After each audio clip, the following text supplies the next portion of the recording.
திமுக அமமுக கூட்டணி ஒன்றா சேர்ந்திருக்காங்க. இதை எப்படி பாக்குறீங்க?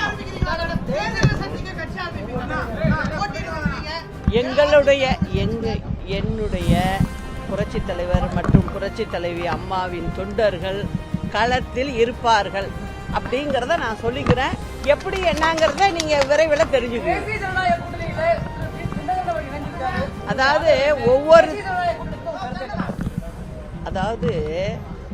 ஒவ்வொரு கட்சியும் அவங்கவுங்களுக்கு எது சரின்னு படுதோ அந்தந்த கட்சியில் கூட்டணி அமைச்சுக்குவாங்க.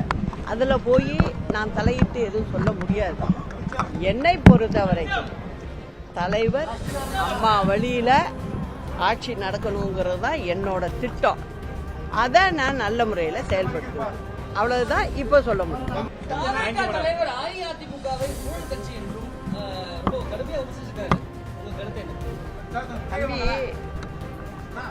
நான் ஒன்னே ஒன்று சொல்றேன் உங்களுக்கு. அதாவது ஒவ்வொருத்தங்களுக்கும் ஒரு எண்ணம் இருக்கு.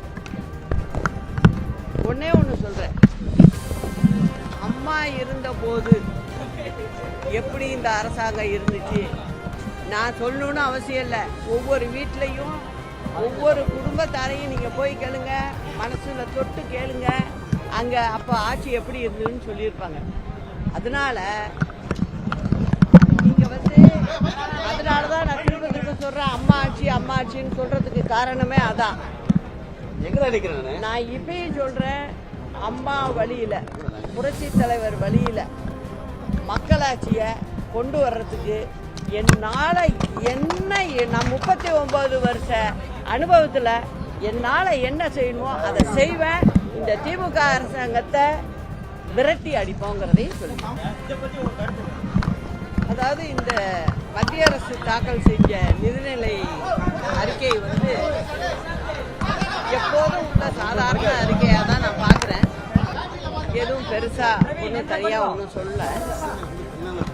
பொதுவாக அவங்க சொல்லியிருக்கிறது பெண்களுக்கு, அதாவது பணிபுரியும் பெண்களுக்கான தங்கும் விடுதிகள் நாடு முழுவதும் செய்யப்படும் சொல்லியிருக்காங்க. அது ஏற்கனவே நம்ம தமிழ்நாட்டை பொறுத்த வரைக்கும் 2013ஆம் ஆண்டு அம்மாவுடைய ஆட்சியில் வேலை செய்யும் பெண்களுக்காக அதிக இடங்களில் தங்கும் விடுதிகள் அம்மா ஏற்கனவே செஞ்சிருக்காங்க.